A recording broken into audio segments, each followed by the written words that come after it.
welcome to the Recreation Committee. It is 8 a.m. on Monday, May 3rd. Uh, this is being aired virtually as well as we are meeting in person.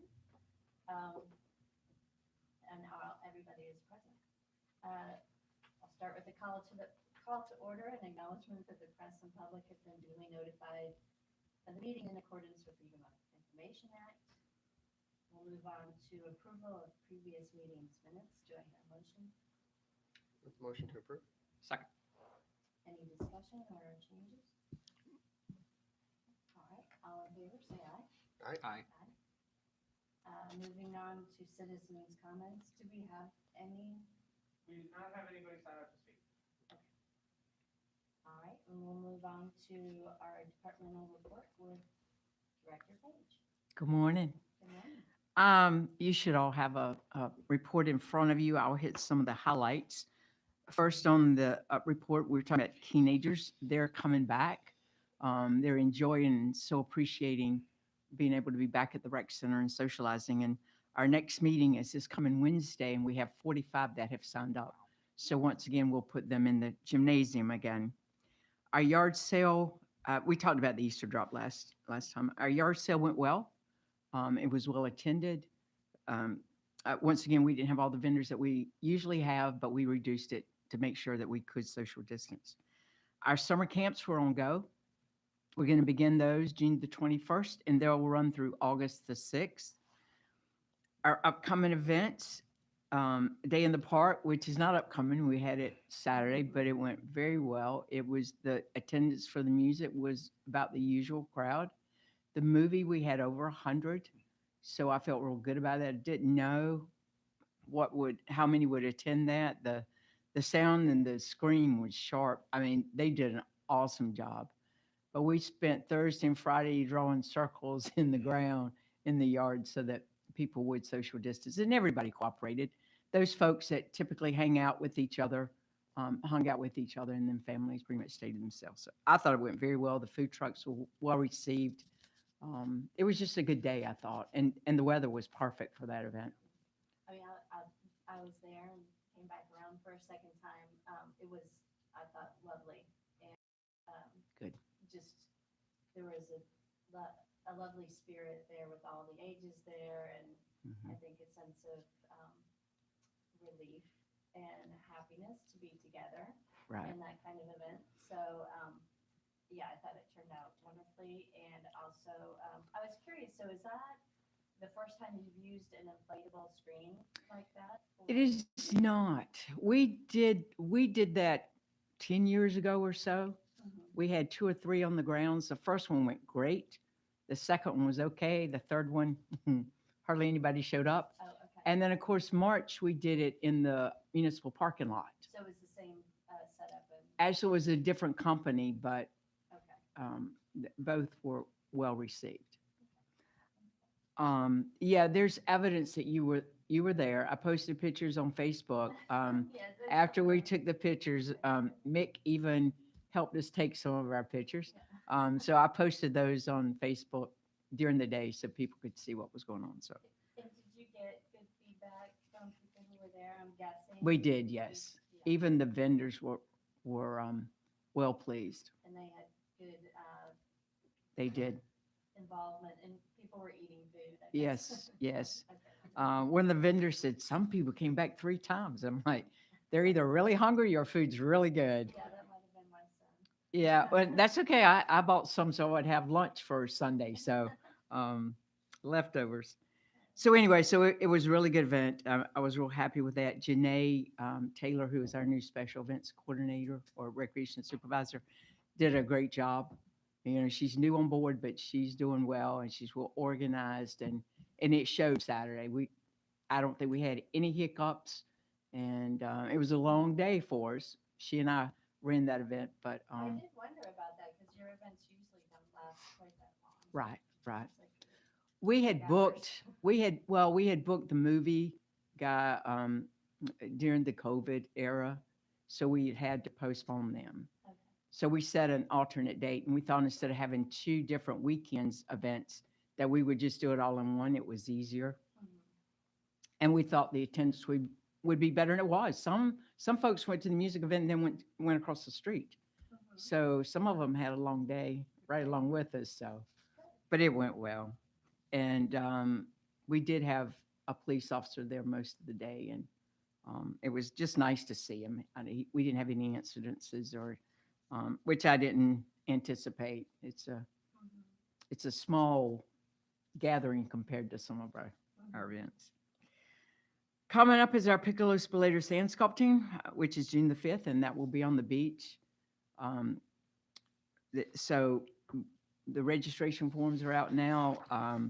Our assistant city administrator, Ron Hanna, helped with the Cognito form to put on the website. So we're entertaining registrations now. So we're excited about that.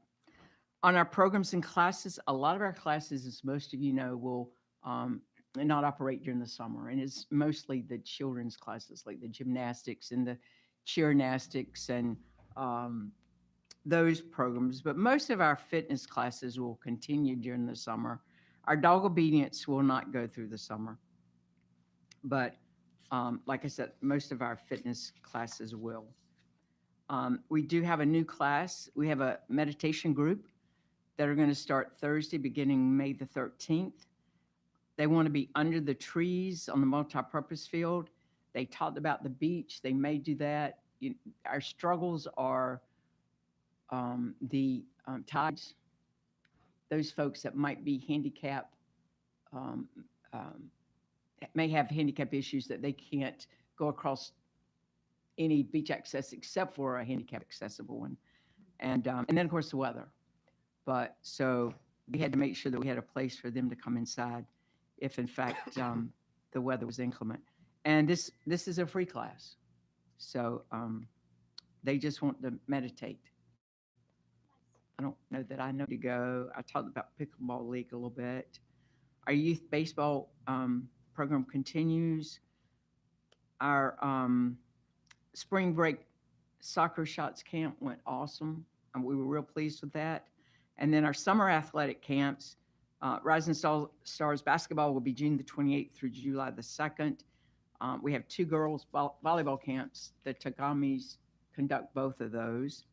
And then we're going to have the super shots at the end of the summer, the soccer.